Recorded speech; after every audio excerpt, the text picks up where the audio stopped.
Welcome to the To Be Honest podcast. Today we are speaking with Mai Abe, who is a board-certified music therapist and founder of Creative Vibes Music Therapy, which serves people of all ages and abilities in the Bay Area. Her passion for music started at a young age, which led to a dual degree in clarinet performance and psychology at the Eastman School of Music at the University of Rochester. Her decision to pursue music therapy culminated from a desire to better understand the role music played in her own mental health journey, both positive and negative. She went on to pursue her Master of Music Therapy equivalency at Loyola University, New Orleans. Her mission with Creative Vibes is to enhance the strengths and abilities of each individual through creating strong, authentic relationships within our music. So welcome to the podcast, Mai. Thank you so much. Thanks for having me. Of course. Thank you for being here. So before we start, I want to ask every guest, to be honest, how are you doing today? To be honest, I'm doing actually really great today. I worked out this morning for the first time and who knows how long. So I'm feeling really good. Yeah, the blood is pumping. You got the energy going. Yeah. Awesome. Great. So I want to start by getting to know a bit about your background. So would you mind talking about how you got involved with music? Yeah, absolutely. So, music has been a huge part of my life ever since I can remember. Like one of my earliest memories is sitting my mom down and I was like, all right, you're going to be Aladdin. I'm going to be Jasmine and we're going to be singing some Disney right now. And for a long time, especially when I was growing up as a teenager, I really struggled a lot with feeling like I had some autonomy and independence, like many teenagers. But music felt like the only thing that I had was that was truly, truly mine. So that was such a huge thing for me. Then I ended up going to do my undergrad in clarinet performance and psychology at the Eastman School of Music. Halfway through, I just was feeling so burnt out. Like I loved performing for so long, and I wanted to be a performer for ever since I could have remember. But then all of a sudden, performing was not fun anymore. I was getting really stressed out before I had to perform, and I was so focused on the product rather than enjoying the process. And that's what's really, what's so important and beautiful about music is the process.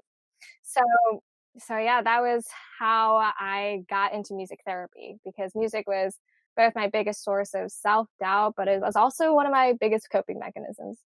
Yeah, that's really great. I love how you fused your passion into something that you could help others with.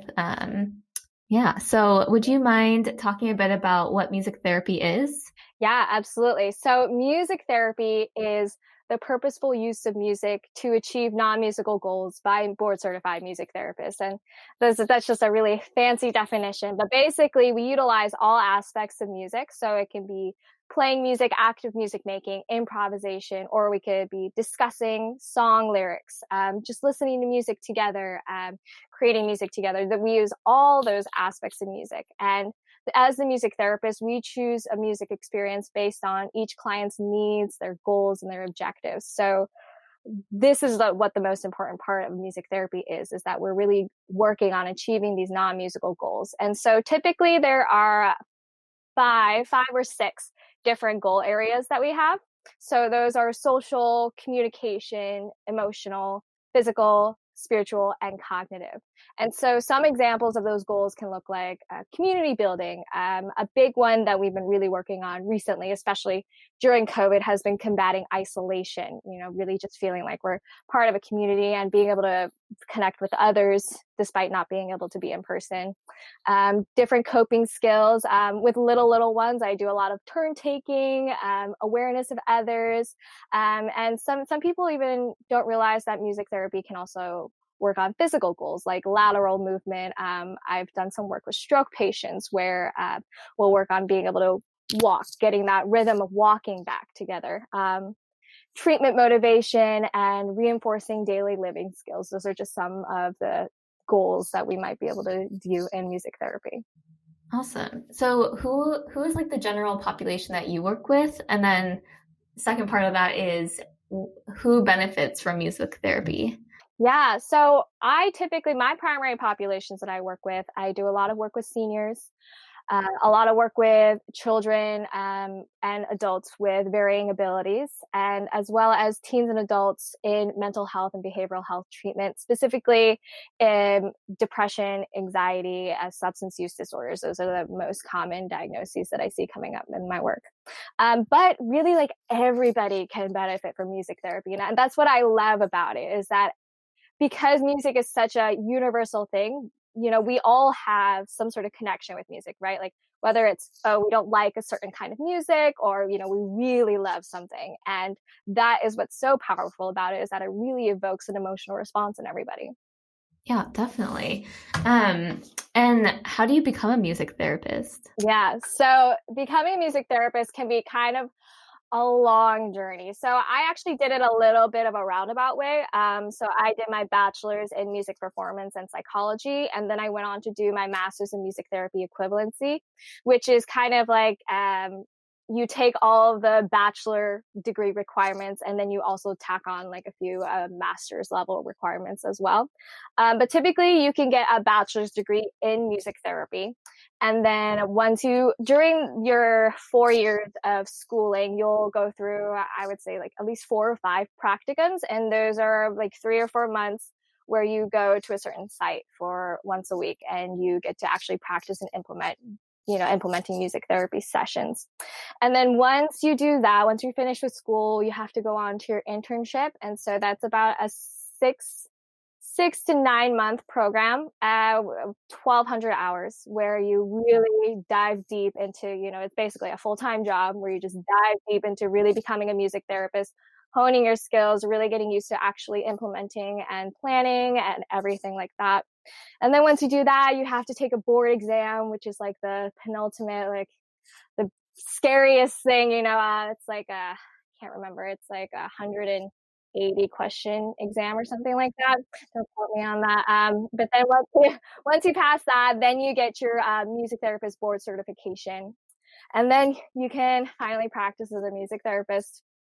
Yeah, that sounds like you said, a very long process, but very, very worth it in the end for the work that you do. Absolutely. I kind of wanted to go back a little bit and talk about your own personal journey with mental health. And I know we kind of mentioned in your introduction, your transition from being a clarinet performer to switching to music therapy. So would you mind touching on that transition a little bit and your experience with mental health? Yeah, absolutely. So, I always had an interest in music and psychology, since I was very, very young. And really the transitionary point for me, I think, was I ended up failing my jury. And your jury is like your final exam for your instrument. So it's kind of a big deal that you really fail. And I remember I was just devastated, like just totally questioning, what am I doing? Like, is this really what I want to be doing? Am I meant to be, just feeling so much self-doubt, really took a hit on my self-esteem. And then my mom actually, it was like the day that I found out, we went to Dunkin' Donuts. She got me a little Dunkin' sandwich, a little penny sandwich. And she was like, have you ever thought about music therapy? Like, do you know what that is? And I had heard of it a little bit before. I actually had a few friends in high school that had gone on to pursue music therapy. Never really thought that was something that I would personally be interested. I was so focused on being, I'm going to be a performer, and this is who I am, and this is what I'm going to do. But after she said that, I started exploring it a little bit more, and it just made sense to me. What I love about music therapy is, again, it's not focused on the product. It's really focused on the connections that you create with each other, being together within a musical experience, and just the fact that we're here creating music, whether it's good, quote unquote good or bad. What's most important is the process, and that is what was most important to me.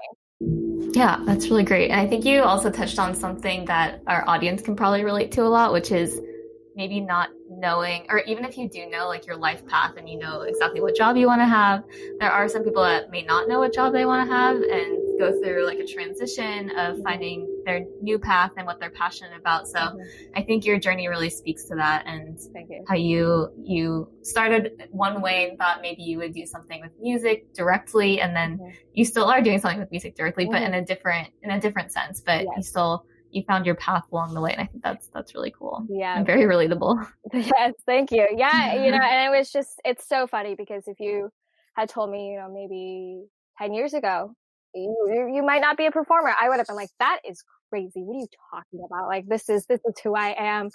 So I'm just grateful that I was introduced to that, and grateful that I allowed myself to be flexible and allowed myself to explore other options. Definitely. Yeah. So as a music therapist, what sets you apart from a performer or educator? Yeah. So that's like the biggest question that I hear all the time.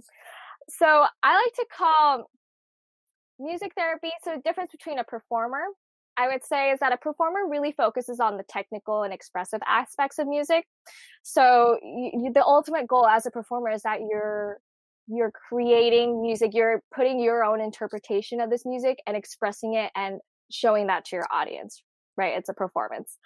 What the difference is that they're not trained in the therapeutic aspects of music. So, for example, they might not be able to utilize the repertoire that they have to achieve these non-musical goals that the clients can implement outside of the time that they spent together.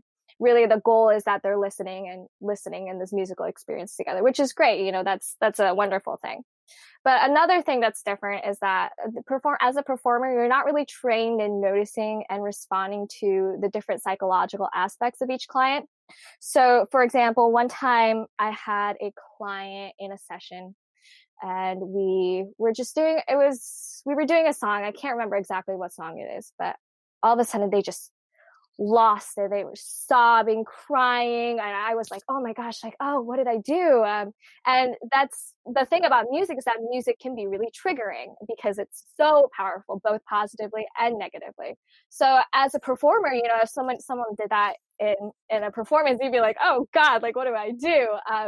But as a music therapist, we have the training where we can respond to that. We can help them regulate themselves and help the group regulate, and not let that distract from the time that we have together. The difference between an educator is that an educator really focuses on teaching certain skills related to music. So that can be like note reading, rhythm, musicality, learning how to play instruments. And though that can all be useful outside of sessions, and that those are some things that we do cover in music therapy, the main goal as a teacher is to just impart that musical knowledge. Whereas as a music therapist, we might work on rhythm. But the reason why we work on rhythm is because we want them to be able to walk in a more, walk in a more rhythmic way, or they would be able to use that outside of the sessions that we have together. So I think that's really the biggest difference between all of them. Yeah, so almost using music as a tool to build on life skills. Absolutely. And yeah, I really like that. Yeah, thank you for making that distinction. Okay. So let's talk about the work you do now a bit. So would you mind talking about the company or business that you started? Yeah, absolutely. So my company is called Creative Vibes Music Therapy.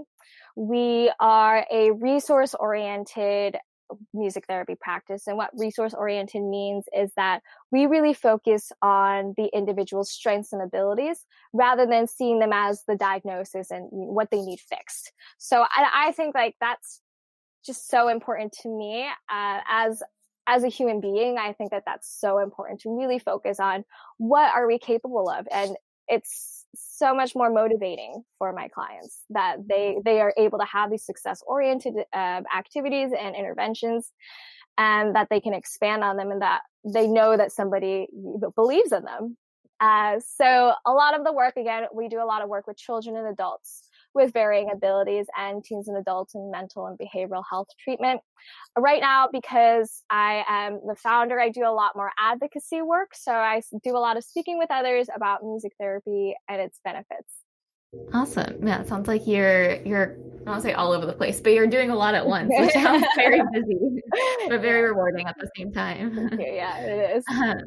Yeah. So what is the best part of being a music therapist? I think the best part is that I'm able to utilize something that I really love and that I really believe in, and that I can use that to connect with others. And that's just so amazing to me. I think that that's so beautiful. And how do you think that, you've touched on this a little bit, but how do you think that music benefits people struggling with behavioral health issues? Yeah, absolutely. It's so crazy. There's so much music therapy research out there that shows how beneficial even just listening to music can be. So listening to our preferred music produces dopamine, which controls the reward centers in our brain. And it's crazy because just listening has this effect. We don't have to play. We don't have to engage. It's just being in that space. And it's also been shown to decrease pain. To help in pain management, both physical and emotional pain management. And there's a few different theories about why that could be. One reason is that it could just be a distraction from the pain that we're feeling. When we have a rhythmic structure within music, it helps us to release tension, and it can be a stimulus for deep breathing. And all of that allows for better pain management. Another really wonderful thing about music is that it can represent emotional states, and it can increase our emotional understanding in each other. So again, it's like, there's times where you've heard a song and it just really brings you back. Or you can really relate to somebody really loves a song and they have like certain lyrics that really mean so much to them. And that's what's beautiful about music, is that it can provide a space where words fail. Definitely. Yeah. I feel like, I don't know about you, but yeah, music, I feel like sometimes I'll listen to a song and it's like, how did they know I was feeling that way? Right. Like, how is that possible? It's like they're reading my mind. So exactly. It's really cool that music has that power over people, and like it connects people in different ways. Would you mind chatting about your YouTube channel and what you're doing with that? Yeah, so we started that last year. We're actually up to almost 650 subscribers, which is crazy. Awesome. Yeah, but what we really like to focus on is it's all about questions about music therapy. So I do a lot of music therapy advocacy on it. I do a lot of music psychology too. So like how advertisements use music to make us buy things, or how music has an effect on our brains. And I also post a lot of music therapy interventions up there. So right when COVID happened, we started posting the free 30-minute music groups on YouTube for kids between 3 and 8. So there's a lot of examples of how I utilize music therapy and how I would typically run a session on there as well. Very cool. I love how it's like you're like an entrepreneur. You like start your own business, your YouTube channel, and people, it's something that everyone can benefit from. So it's out there for free for people to watch. Yes. How do you think youth can use music to positively impact their mental health? Yeah, there's just so many awesome ways. Music is a way where we can connect and inspire each other, right? I remember when I was a teenager, and I'm sure you've had this experience before too, where I meet somebody and I'm like, what kind of music do you like? And then they tell me, and I'm like, oh, okay, I see, I see who you are. And that's just what's so interesting about music, is that it can be such a defining part of who we are. When we listen to music mindfully, and what I mean by that is that we really just sit down, no distractions, and we really focus on the music that we're listening to. When we're more mindful of the music that we're listening to, how that music affects us, what kind of memories, feelings, what comes up for us, then we can really utilize that music to our advantage. So an example of that is we can create playlists. So a mood management playlist, utilizes a music therapy technique called the ISO principle, which is where we start from our mood state right now. So for example, if we want to create a playlist to help us calm down. So a mood state would be, I'm feeling angry. So what are some music that I would listen to when I'm feeling angry? What comes up for me? And then through that playlist, we'll slowly start bringing that down to a state where do we want to be at the end of the playlist? We want to be calm. Okay, so what's some transitionary music where I feel kind of in between angry and calm? And then what are some music that I listen to when I do feel calm? And those playlists can really help and aid in emotional and mood regulation. And that's a really easy thing that we can all implement at home together. Definitely, especially right now with everyone still sheltering in place and trying to, be socially distant. I feel like music has been, I don't know about many people, but for me at least, it's been something I've definitely been drawn to during this time to kind of help, go through the emotions of isolation and stress and just being overwhelmed with all the news. And so music can definitely be helpful, especially depending on the mood you're in. So. Yeah, and it's cool. I think Spotify just started doing this thing where you can listen to music together, with friends, which is really cool. Awesome. You can all create a playlist together and you can listen to it, which I think is really awesome. That's really cool. Connecting people in a virtual, digital way. Yes. Awesome. So let's talk about mental health and behavioral health in a larger sense. Why do you think that teenagers and young adults avoid the conversation around mental health? Yeah, I think, I can't speak for them, but I feel like for me, it can be really scary and overwhelming to talk about it. And I have a thing where I really struggle with negative self-talk. And with negative self-talk, it really makes us feel isolated. It makes us feel like no one understands or cares. And when we are in that state of mind, then it's really hard to start that conversation, and it's hard for others to reach out because they're not going to understand unless you ask for help. And I think that that's what's so difficult about this conversation, is that asking for help is scary, and noticing when others need help can be scary as well. Definitely, yeah. It's also I think for a lot of youth, it's probably an unfamiliar feeling. So when they're feeling something different than what they're used to, I feel like that's probably scary. And also it's just like, you don't want to share that with someone else. You don't want to seem different. Right. Like that's the norm. Like, oh, that's not normal. Like, oh God. Exactly. Yeah. What can we do collectively to erase the stigma around behavioral health? I think we just need to keep talking about it. The more that we talk about our own experiences, the more that others realize that, I've felt that way before, or I've had an experience like that before. It's when we feel less isolated that we can really start to erase that stigma, because the more that we feel connected, the less there is the stigma around that. Definitely. Yeah. We just need to normalize it. It's just like a physical illness. It's the same thing. Exactly. You just can't see it. So. Exactly. Yeah. Do you think that there's a way that the Santa Clara County community could better address behavioral health for teens and young adults? Yeah. I mean, I love what you're doing with this podcast here, right? I really think that things like this, we can do a lot more of this, more community outreach like this, where we really start to talk about and normalize again, like normalize. Like that is, I think, the number one thing that we need to be doing right now. Definitely. I 100% agree. And why do you think music therapy is essential for behavioral health? Yeah, I think music therapy is just so amazing because it can meet people where they're at. Not only can it help us process and express our emotions, but it can also help create a safe environment where we can feel free to build healthy relationships with not only with ourselves, but with others, right?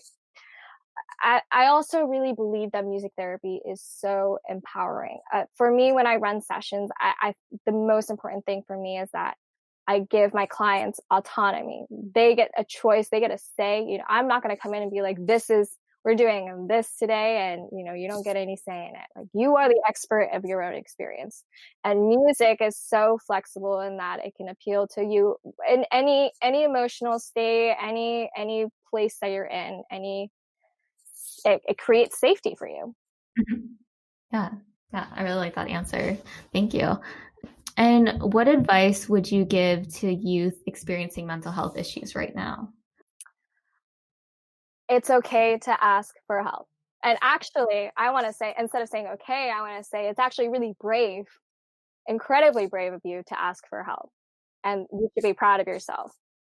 Definitely. Yeah. I feel like no matter what your age, you don't want to feel like a burden to anyone else when you're going through anything. So reaching out for help feels like so much, it's like a lot on your shoulders, but it's necessary for you to either, talk out what you're feeling or seek the help that you need, because those around you love you and care about you and want you to succeed and want you to be healthy. So you won't be a burden to anyone. Exactly. And when you do ask for help, it's like setting boundaries, right? I love doing boundary work, but when we set boundaries, we actually have to state them, because nobody will know what's going on inside of you or what you're feeling unless you actually express it. And that is the best way to establish healthy relationships, is when we set and state what we need.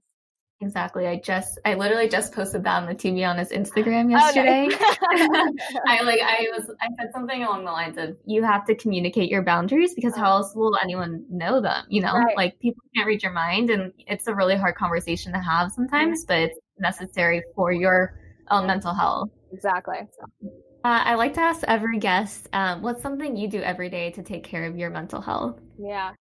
So I started doing this right at the beginning of the year. This was my New Year's resolution, but 3 things I'm grateful for every night. And that has like really just changed. I really think has been really beneficial for me. And when I say 3 things that I'm grateful for, I don't like to be like, oh, I'm grateful for the nice weather. I'm grateful for the people around me. I really like to focus on like what happened to me today, or what did I do today that I am truly grateful for. And when you allow yourself to feel grateful, then you allow yourself to just, be happy. Especially because I've struggled a lot with negative self-talk and feeling like I'm not doing enough, and I should have done this and I should have done that. And when I sit down and I think 3 things that I'm grateful for, then I actually allow myself to be proud of the things that I've actually accomplished. Definitely. Yeah. I think that's a great activity, especially right now when sometimes our days feel a little, repetitive. So I think really diving deep and thinking of like, what are you grateful for throughout that day is really, really important. Yeah, I think that's exactly. really good advice. So tell us something that you're looking forward to about the future, whether it's your business, your YouTube channel, or just personally something that you're looking forward to. Yeah. So business-wise, we actually just hired someone, which is so exciting. Nice. Congrats. Thank you. So we're really looking forward to just being able to expand and just continue providing music therapy services for more people in the Bay Area. Personally, I'm really looking forward to just being able to finally go out and listen to live music and perform again and play live music again with people. That's what I'm really looking forward to. Yeah. Have you guys had to adapt during COVID times with music therapy? Is it virtual now, or how does that work? Yeah, so we were doing a lot of virtual right when everything happened. We're slowly moving back into more in-person sessions. We do a lot of outdoor, socially distanced sessions, and we do outdoor and socially distanced sessions. Yeah. So thank you, Mai, for being on the podcast. Would you mind sharing where people can go to learn more about you and the work you're doing? Yeah, absolutely. If you're interested in services, music therapy services for either yourself or for a facility or group, you can go to my website. It's Creative Vibes, MT, M as in music, T as in therapy.com. And you can also find us on Facebook, Instagram, LinkedIn, YouTube. We're the same name, Creative Vibes, MT. Throughout all social media as well. Awesome. Thank you so much. And I hope we can chat again soon. Thanks so much. Talk to you soon. Bye. Bye. If you were able to join us for the whole episode, thank you so much for listening. We are so grateful to have you and hope you choose to keep listening as we continue to share stories from youth and young adults in Santa Clara County. If you would like to learn more about To Be Honest and our podcast, please visit tobehonest.today. Our website has everything from mental health education to an online screening tool, resources, and so much more. And if you are interested in being a guest on the podcast and would like to share your own experience with behavioral health, please email us at tbh.today@gmail.com. We also have all of this information in the show notes, so we hope to talk to you soon. Bye.